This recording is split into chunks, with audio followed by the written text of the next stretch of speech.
Are you searching for the best in online black radio? Then go to blacktalkradionetwork.com, helping you filter through the noise. Real talk, black talk.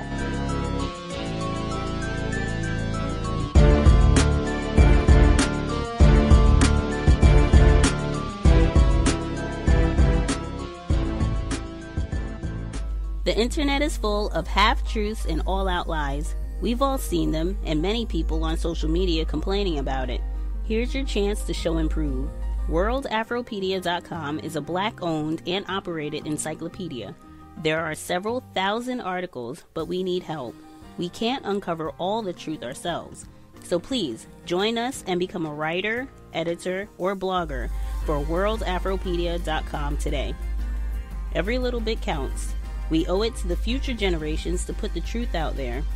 Visit WorldAfropedia.com, the African-centered encyclopedia, a global database of African knowledge for the purpose of bringing about global African wisdom and understanding.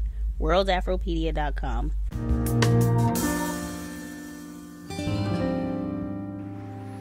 Context of White Supremacy, Gus T Renegade in for another broadcast, hopefully to share constructive information on the system of white supremacy. So I guess to make sure that we have clarity about what this is, this was Gus T Renegade in Seattle, Washington.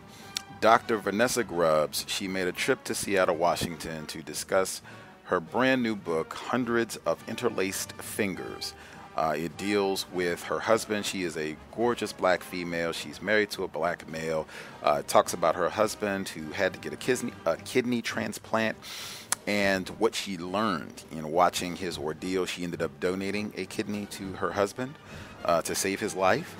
And she talks about that experience and how racism impacted not just her husband and the availability of a kidney to him, but the widespread availability of organs to black people, that they tend not to be available, and that the organs of black people tend to be harvested where white people are getting lots and lots of organs. She touches on all of this in her book. I just heard about it. The book is brand new. It just came out this year. I had just played it. In fact, she did an interview on NPR, and I played a segment from that interview on the program about 2 weeks ago. I went to Third Place Books, an independent bookstore in Seattle, Washington, in northern Seattle, Washington. Lots of white people, very white area. And I went there for other purposes on this past Sunday. I saw that Dr. Grubbs was going to be there, and I was so excited, like, oh my gosh, I just saw this. She was talking all about racism, and I want to check this out. Then, as I continued to think about it, I said, wait a minute. I mean, it would be difficult for me to paint the picture, but I was in this environment at this bookstore in a super white neighborhood. There was not another black person anywhere, and I felt the gaze of race soldiers looking like, whoa, we are not accustomed to having niggers in our bookstore in these parts. Where did you come from? When are you? That was the type of feel that it had, and this was like Sunday midday, right? Early. And so I said, there's no way. I'm going to tell you my exact thought process. There's no way they're going to have a book study here in Lake Forest Park around all these whites on a book that is explicitly about racism and how whites, like the people that live here, are feasting off the organs of black people and pussyfoot the dialogue, not talk about racism, not have any black people present, and then just give some nonsense little, superficial discussion and call it one. I said, no. That's not going to happen at all. I'm going to take time out of my schedule.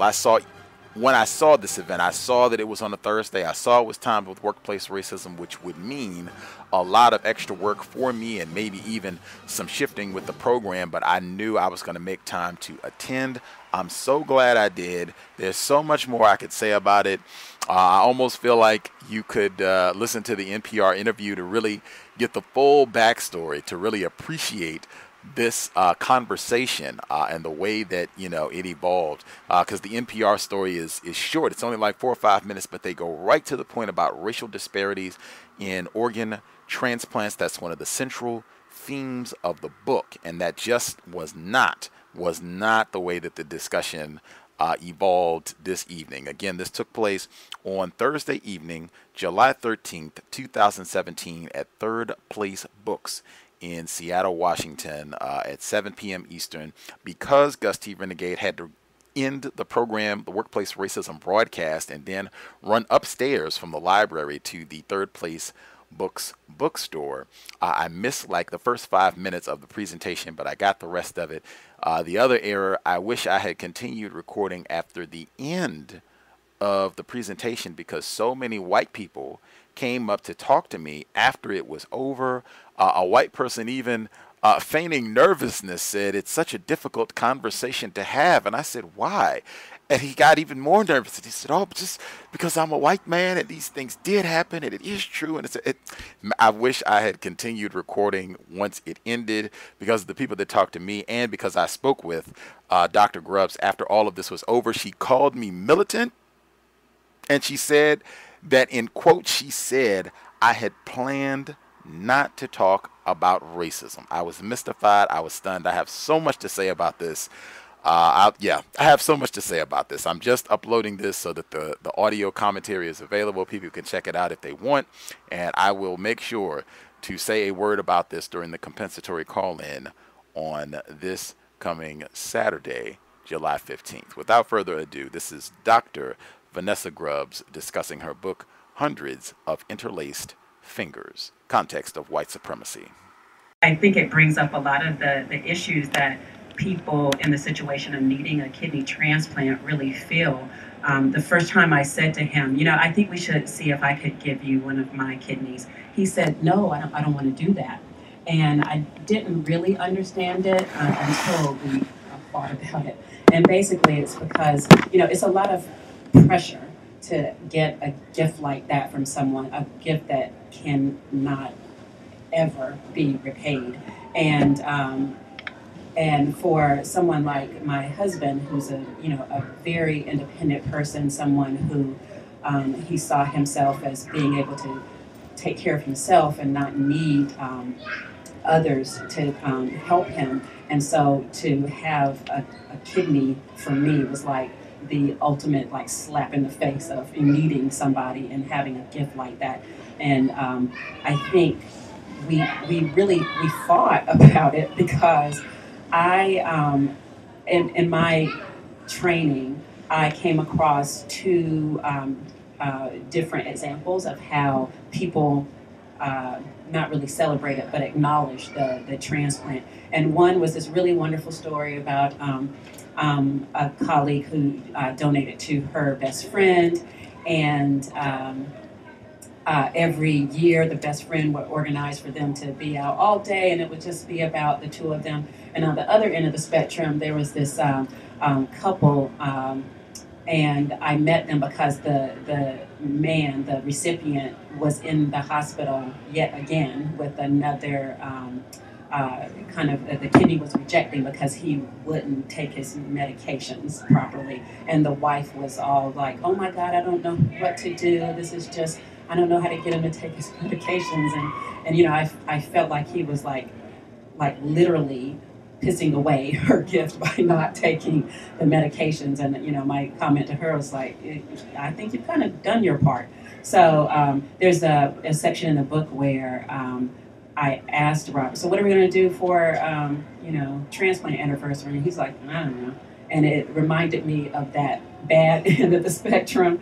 So, but it all really came to him feeling like he was showing me his gratitude every day by taking care of the kidney. And he felt like I was kind of, being selfish a bit or whatever to expect him to acknowledge me. And at the same time, I was like, well, I can't even get a thank you once a year. Is that asking too much? So that was a lot of the story, and really made me see kind of how intense. And because, if you get a kidney from a deceased person and something goes wrong with it, then, okay, there's nobody looking at you, nobody to judge you or say anything about it. But with a living donor, it's a little different.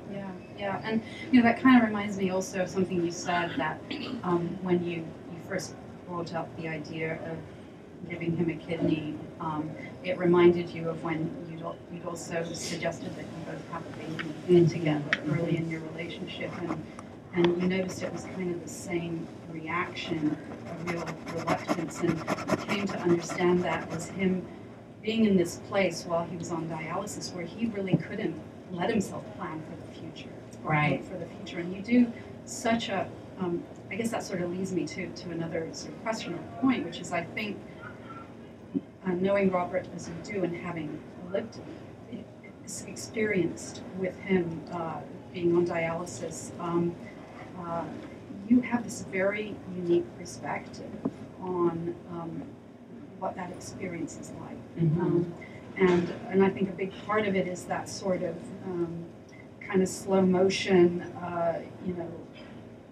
being reluctant to plan for the future. But you also talk about some really pragmatic things like being thirsty all the time, but not being able to drink, being very fatigued, these kinds of things. And so you just have this real window, I think, into at least his experience. And I was curious, as a physician and a nephrologist now, how that shapes how you care for people. How has that shaped your work as a physician? Yeah, I think it definitely has had a tremendous impact, and I don't know that I don't think I'm that different from anybody else in training in that I was, as a resident, I was very concerned about, getting the work done, getting the orders written, what the numbers look like, and so I could get to sleep sometime soon. But not really paying a whole lot of attention, unfortunately, to, the person living with this illness and really understanding what they are going through in the day-to-day. And so my involvement with Robert, for those who haven't read any of the book yet, he was on dialysis and had been on dialysis for several years when I met him, and I was a primary care doctor at the time. And so, of course, through our involvement, I very much got to see a much deeper side of what a person with kidney failure on dialysis is going through in the day-to-day. And that certainly made me, I think it gave me a much deeper sense of empathy, and also just having been a patient myself and being on that other side and seeing what it is that we do to people in the hospital with like those 4 a.m. Vital signs checks because the surgeons are going to be rounding soon or whatever. And I really think it's good in terms of when I am interacting with my patients in a day-to-day, because I get to talk to them from a place of experience and not just because I heard a lecture about it or because I read about it in a book. So I think it does give me a little bit of maybe kind of a leg up, if you will, in terms of trying to build that extra level of rapport with people in terms of helping them come to terms with and cope with their own illness. Yeah, that makes sense.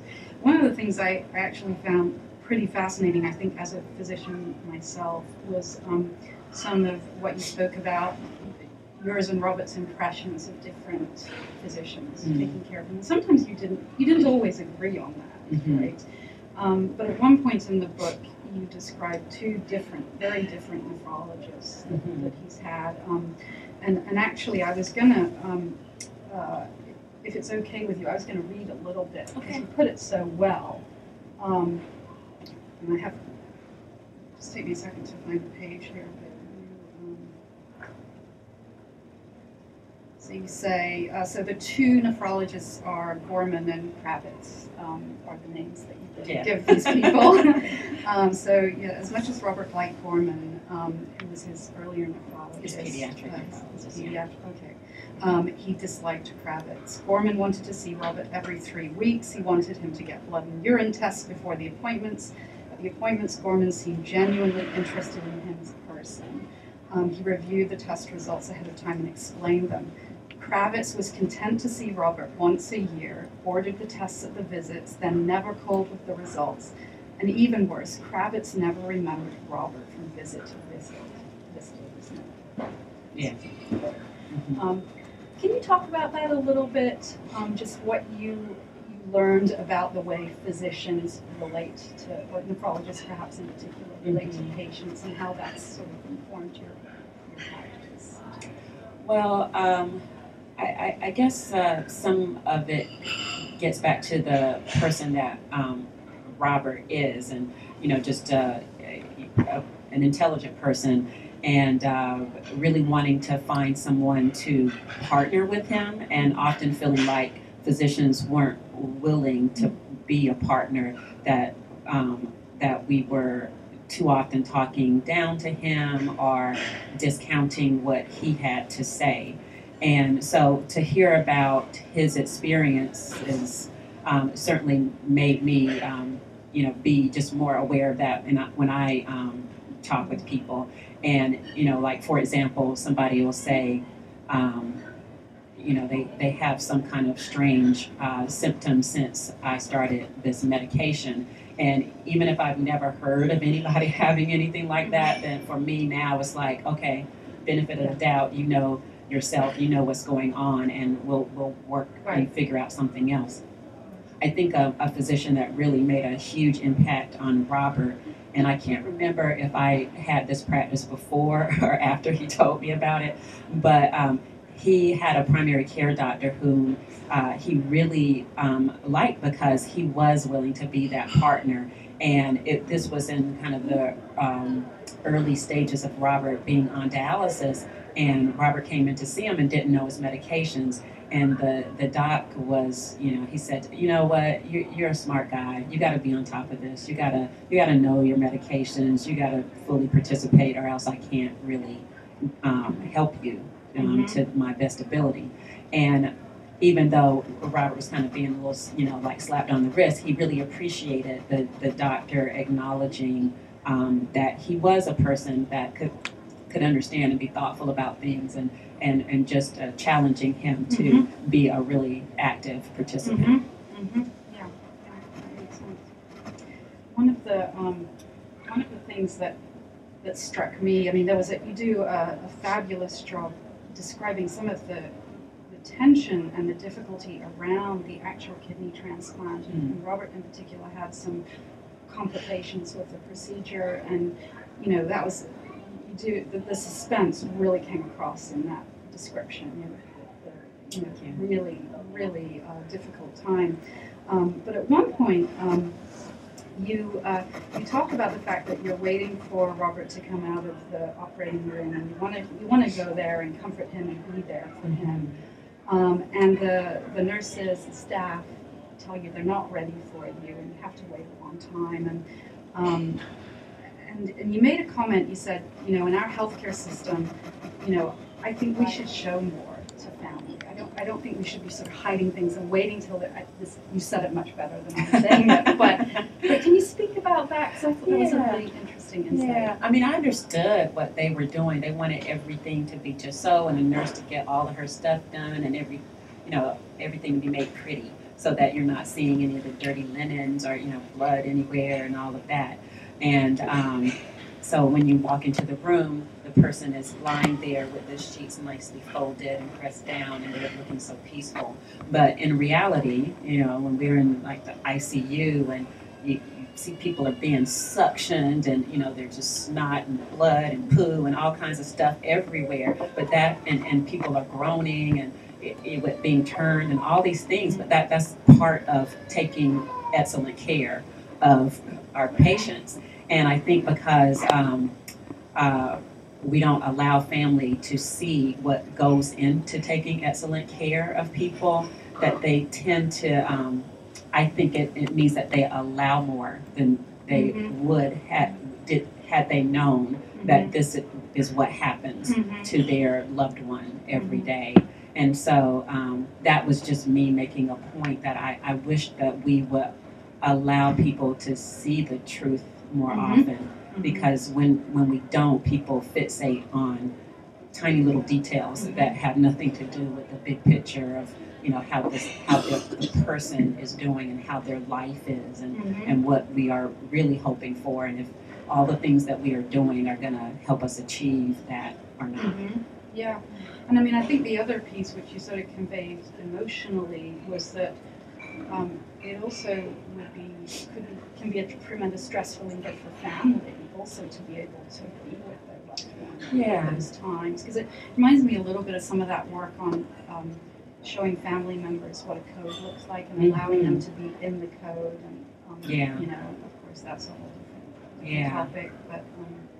Interesting. Yeah, the particular part in the book when they delayed me going to see Robert, when he woke up, he was alone, and all he saw was a dialysis machine, and you know it had been a really tough hospital stay for him, and he had multiple surgeries, and for him to wake up and no one be there and see a dialysis machine, that was like the breaking point for him. And he thought, okay, the kidney is gone, I messed up, it's over. And the nurse did rush up and explain to him, no, you just have so much extra fluid, you know, things are okay, everything's okay. But I wish that I could have been there and have comforted him during that time. So, yeah. It's about 23 minutes. We could open it up. Yeah, that sounds like. So we're happy to keep talking, but we did want to open it up to you all, and if anyone had any questions you wanted to ask. Yes, sir. You talk about racial disparities in terms of access to organs. I don't know if you're familiar with Harriet Washington's Medical Apartheid, but she devotes a lot of that text to talking about the history of exploiting and consuming black bodies. Can you relate that to your work? Yeah, I think even before I wrote this book, I wrote an essay in Health Affairs, which is a health policy journal, about the experience that I had with Robert, seeing the kidney transplant system a little bit up closer.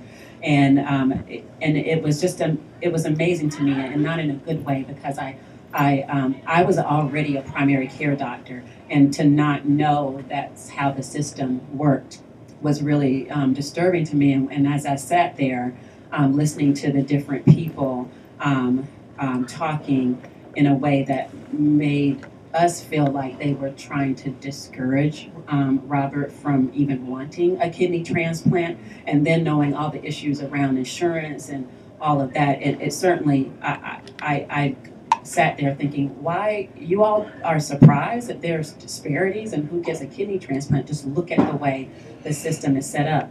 And as I went into nephrology, I could see that it's not just about once you get to the kidney transplant center. There are so many things before a person ever gets there that I think strongly contributes.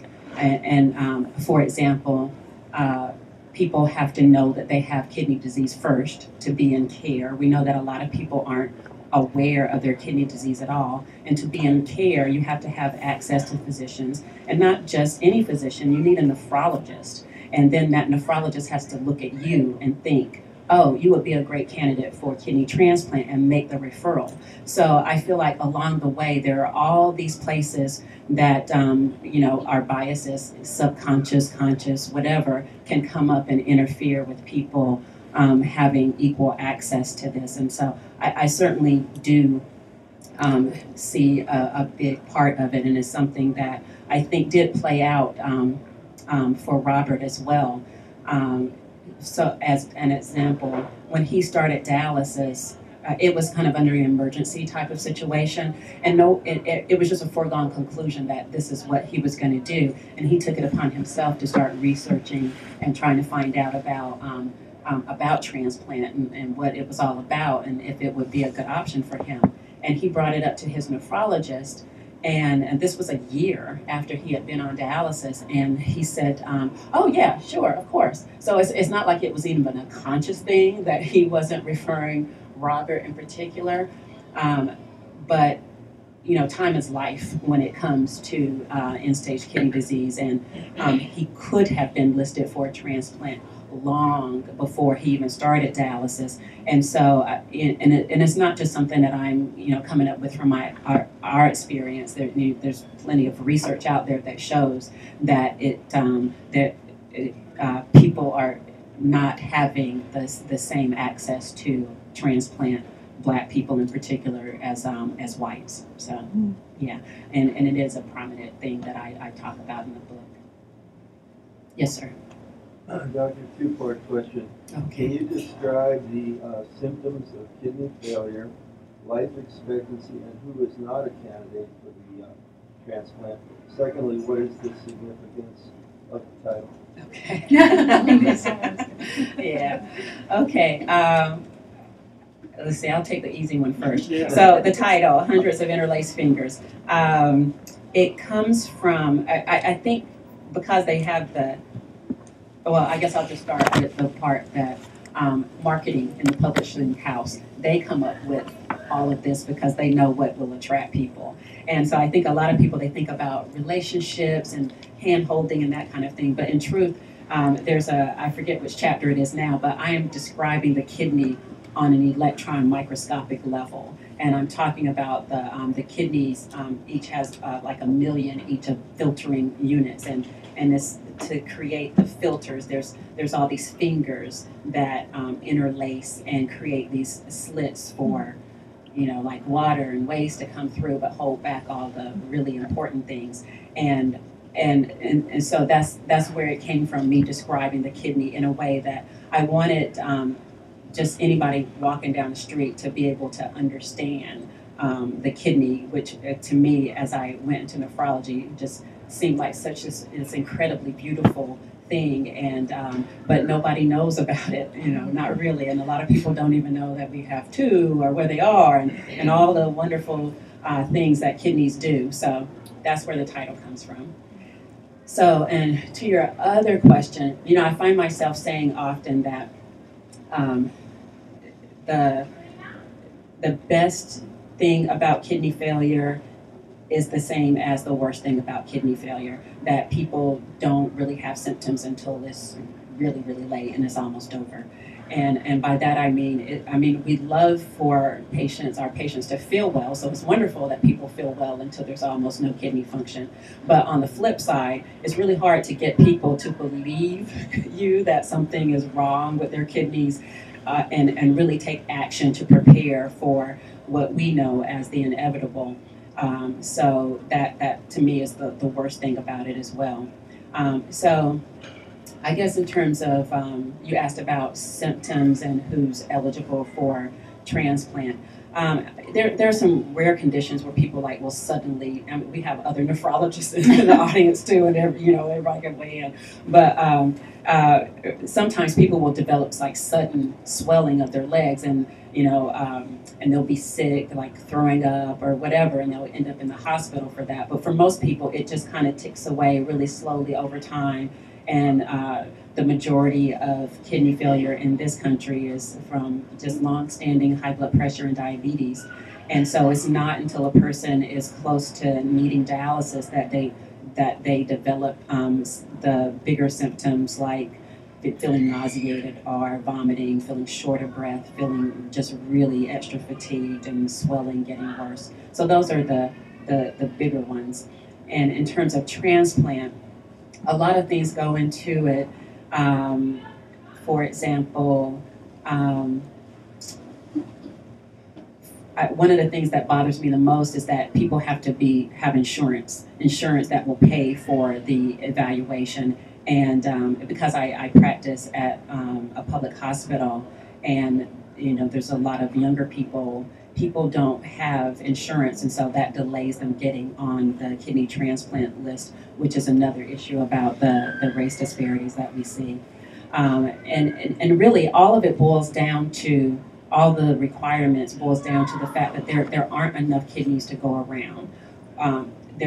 People are dying every day wanting a kidney transplant, and so because it's such a scarce resource, they really want to make sure that the people that they give them to are going to take the best absolute care of them. And so if you're smoking, that just suggests you're not going to take good care of the kidney. It's going to damage it. If you are using drugs or, all this kind of thing, if you're not taking care of your health in general anyway. And in terms of age, it's there's not a real exact cutoff. Goodness, that got loud all of a sudden. Some people is kind of in the early 70s, but then I think some transplant centers they'll make exceptions based on the person, because of course, every 70-year-old is not the same, and particularly if they have someone that can donate a kidney to them. So hope that answered your question pretty well. Yes. So how do you deal with kidney patients who are in denial? You have some examples, at least one example. Yeah, it's really tough. And what I try to do is, I understand that people are just so afraid of the unknown, and I try to acknowledge with people that, I get it. I know this is really hard, and I wish we weren't here, but it's not going away. And, it's really in your best interest if we just face it. And I've seen lots of people that try to run away. They try to run away from the kidney failure, but it always catches them. So, and sometimes it works, and sometimes you just don't get through. And because for some people, it's hard to believe things when you think you're doing okay, and or you think there's going to be a miracle for you that makes everything different and proves all the doctors wrong. But it is a day-to-day frustration watching someone go down a path much harder than it has to be. Yes. Just want to say, if you wrote a book about dialysis discrimination, I would have bought it. But you added a love story. That's great. Thank you. More but I wanted to ask, how often do you share with patients and colleagues the fact that you are a kidney patient and that you're a caregiver for a kidney patient? Mm-hmm. And how does what happens? Is it a source of strength and connection, or is it a source of vulnerability and potential discrimination? How does it play out? I readily share it. And I think, particularly if I'm talking to someone who is facing needing a kidney transplant, because, just from my own husband, knowing that it's hard to ask for a kidney, it's hard to ask somebody for $100. You think about asking for a kidney, and so and a lot of it is that people really are afraid of putting anyone that they care about in harm's way. And so what I share with my patients is, that I am a donor, and I would do it again in a heartbeat, and I don't think I'm that different than any other donor, in that the risk that you take is just pales in comparison to how much you're going to benefit that person. And the risks are quite small. And so I say all of this to people to encourage them to be willing to accept a donation from someone that they care about. And I do think the fact that I am a caregiver as well, I think it does help in terms of building that rapport, helps it kind of create some endearing between my patients and myself, that I think helps. I've not seen a downside to me sharing that I'm a donor, or that my husband is, a kidney patient. So related to that, when you decided, was it a snap decision to donate, or did you think long and hard? And what were your thought processes? It was kind of just spur of the moment decision. Because when we started dating, I knew he was on the deceased donor wait list. And in my mind, okay, he'll get a kidney soon and it'll be fine. And it hadn't occurred to me that I would be the source of his transplant until the day that we were sitting at the kidney transplant center, sitting in that clinic. And, I'm hearing all of these things that made me feel like he might not get a fair shake with the system. And because we got there because they said he was, at the top of the list, and then someone said, well, for you it might be another year, and like why for him? And the person said, well, because we just don't get that many old organs, and talking about blood type, which made zero sense, and so it just didn't feel right, and that was just one of the things that didn't feel right. And so it was really in that moment that I thought, I should just see if I can give you a kidney. And his ready response was, no, I don't want to do that. And so really I didn't say anything else to him. I just went about going through the evaluation to make sure that I was healthy enough to donate to him. And I didn't bring it up again until I said, oh, they say we're compatible, and here's the surgery date. and he was, oh, okay, and I guess she's serious about this, and that. So at that point he could accept that. All right, she clearly wants to do it, because I wasn't the first one who said to him, like, just try to see if I can give you a kidney, and I get that it's a big deal, and even though I don't consider myself being particularly special because I donated, and I think another 5,000 people donated the year that I donated. So but I guess so, because there are a lot of people that are in need of kidney transplants that don't get one. And so there were people that they said they would, and then they just kind of, went away or tipped back into the shadows and never said something, and that was tough. That was tough for Robert, in that, because you can't be, and I wrote about this in the book, it's not fair to be mad at somebody for not giving you a kidney, not going through with it. And I personally didn't, I didn't have any doubts about it, which is strange. I just believed that I was going to be fine. I had a little boy from my first marriage. He was like 4 years old at the time. I just assumed, okay, I'll have my sister come out. She'll look after him for a couple days, and then Mommy, you'll be back home. It didn't occur to me that I could just be gone. And it's very, very rare for kidney donors to die, but it has happened. And I don't really think that I appreciated the bigness of the whole thing until the day of surgery. And I remember lying there in the pre-op space, and I was just so nervous. My tummy was just flipping. But at the same time, I was so happy, because I felt like, yesterday was the last day that Robert was going to have dialysis. And then the nurse gave me Valium and said, okay, it's almost time to go through the IV. And I was just, wide awake and like, oh, okay. And the surgeons came and they were rolling me to the elevator. So how are you feeling? You feeling sleepy? No, not at all. I feel wide awake. And the next thing I remember is the nurse in recovery shaking me, Vanessa, we're all done. I'm like, oh my God. I thought I was going to get to count backwards in the operating room. That there would be that split second to say, no, I can't. I don't want to do it. Not that I would. That would be the most awful thing to do to anybody ever. But it just, in that moment, it just struck me like, oh my God, that was a big deal. I could just not be here anymore.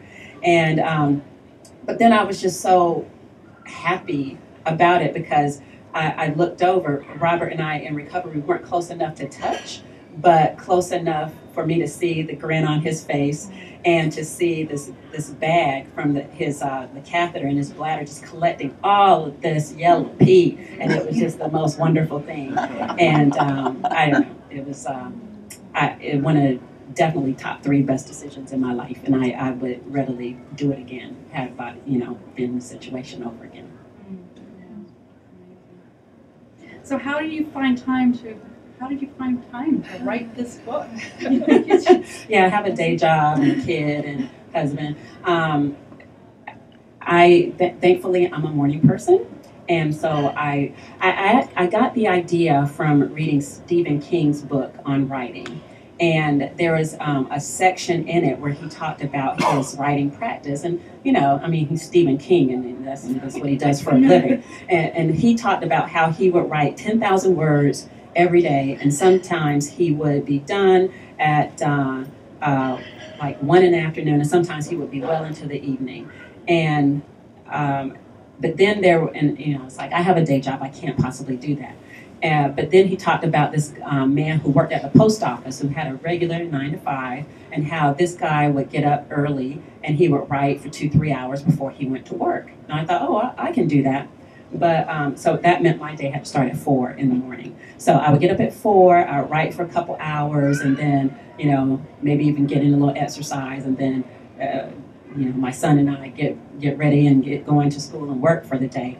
And I did that on the weekends too. I would get up at 4, write for a couple hours, and I would go sit at Starbucks and write until like lunchtime, and then take off to go have lunch and hang out with my family, so they wouldn't be too angry with me through this whole writing process. But yeah, it took a couple years, but there were other hands. Doctor, what's the prognosis for living with one kidney? It's pretty good. There's a study that came out recently that showed that there's a slight increased risk of donors developing kidney failure. But at the time when I was donating, the message that was given was that, donors live just as long as the general population. Well, the general population can be quite sick. So since then, they've done some work to compare living donors with people who could have been donors but didn't. And so that it does show that there's some slight increased risk. I don't even remember the exact numbers in this study. I don't really care because it doesn't matter. But what I knew is that my remaining kidney would, over the next weeks or months, would grow to compensate for at least 80-85% of total kidney function. And I knew that I could live just fine with that for the rest of my life. And, that was good enough. Yes? I think I can answer that for him. My brother gave me a kidney when he was 21. He's extremely healthy, and now he's 68. He's doing great. We're only 12 years down the path, but yeah, I'm doing well too. I've had some other things go on in between. It wasn't that. There was a hand back here. No? I was going to ask how long ago this was. I thought my calculation was about 12 years, and he's still going strong with that kidney. Yeah, he hasn't required any dialysis since the hospitalization. That was a rough time, but he's not been on dialysis at all since then, and he's able to work full time, and he's doing great. Yeah. So you mentioned that you started this because you had a topic you wanted to talk about. Is there another topic out there you want to talk about that you would think about doing a fictional story or anything about? I really wish I had like a Twilight or 50 Shades of Grey kind of idea, but none of that has come to me at this point. I don't know. Fiction, I don't know. It's like real life is just so crazy and amazing. To do fiction hasn't really, a great idea hasn't come to me. And if you had asked me 3-4 months ago, and people did, so when's your next book coming out? And I was like, oh my God, I just gave birth. Can I just heal? Can I have a little time to heal? But now, as I'm going around talking more about what's in the book and even thinking more about things, I don't know what it will be yet, but I actually think, maybe I do. Maybe I do have another book. So, stay tuned. Just not that much drama. No, I'm not going to give away any more parts. It won't be based upon that. Yeah. Yeah. Maybe this is too big a question, but the New York Times review said that in the book you talk about discrimination in the workplace in academic medicine. Can you give a little synopsis of what you might talk about in the book?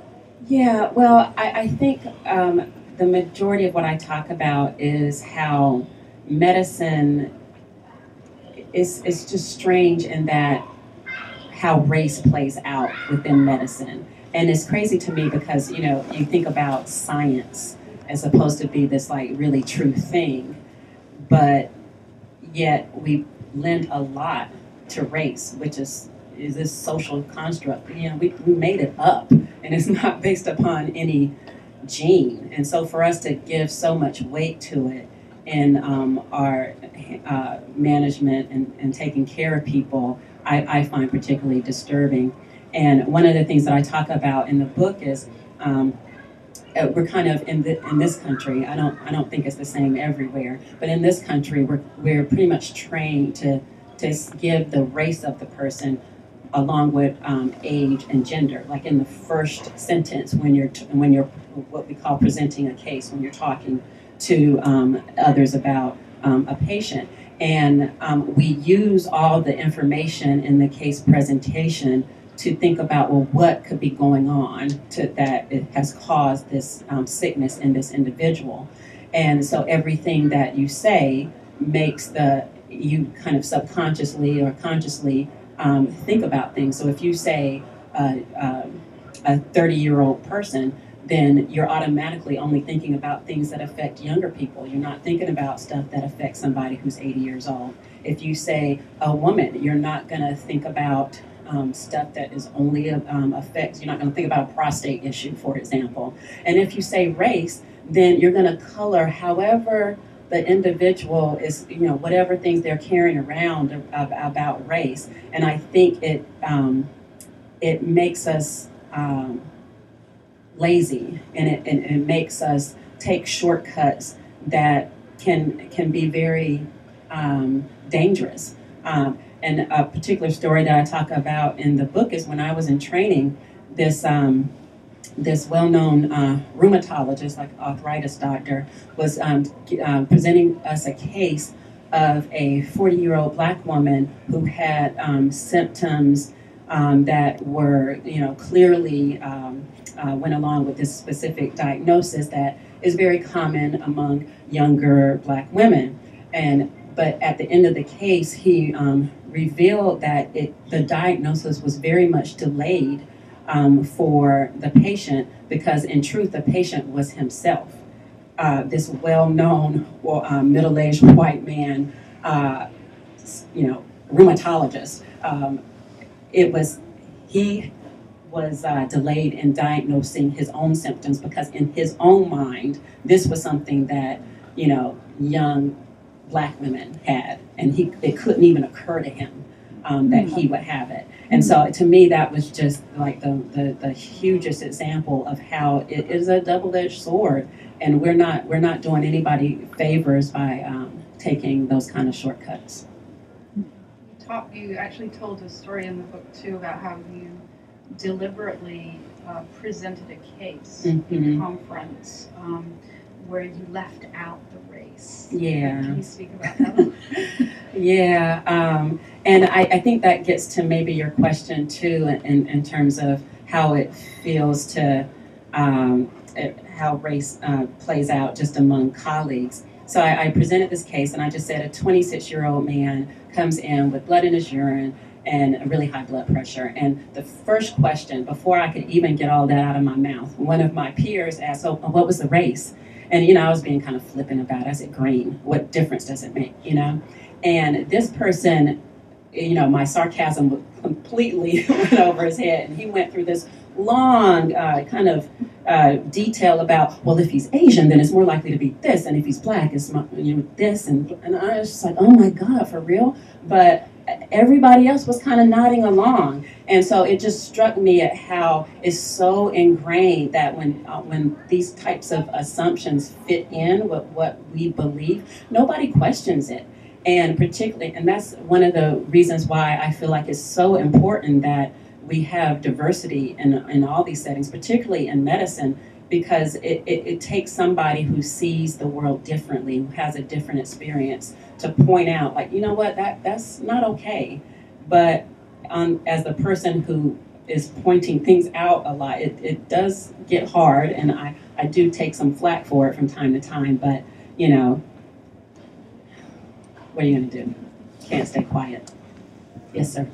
What's your response? Oprah Winfrey just did the Henrietta Lacks movie based on Rebecca Skloot's book, the Tuskegee Experiment, which is mentioned explicitly in Harriet Washington's book. What's your response that this is not a problem of racial biases, or people are just not well informed? They're just operating off these assumptions that this is a deliberate continuation of exploiting black bodies. It's really it's sad to me that in medicine we tend to think we're somehow outside of general society.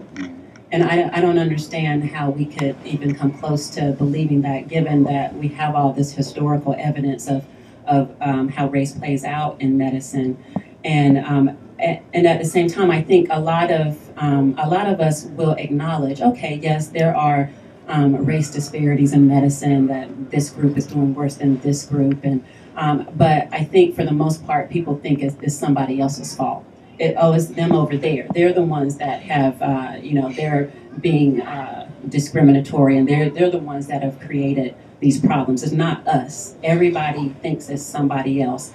And anytime it comes up, people spend so much time defending themselves that we never really get a chance to talk about the real issues and make any headway. An example that's not even really about race is, did folks see the John Oliver thing where he just reamed the DeVita dialysis and a little bit to Fresenius? So I was in this Twitter social media conversation about it, and it was the same thing where people were trying to distance themselves, like, well, yes, I work there, but this is what we do, and the staff are really dedicated and all of this. And there, I made the same point. It's like, if we're just going to spend our time trying to distance ourselves from a bad thing, then we're never going to, make any solution or make any headway with resolving the bad thing. So, I don't know if that answered your question, but. Okay, well, we can certainly talk more if you want to hang out for a while. But I think we're coming close to the end of our hour, and we certainly wanted to not keep everybody all night. And if anybody has a book that they would like for me to sign, I never grow tired of signing this book. So I'm happy to have folks come up. I think, where did Miss Lizzie go? I think she was going to bring me. So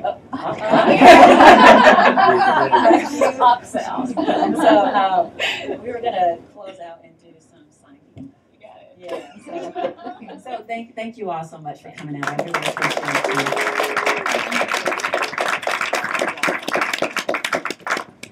it. Books are there.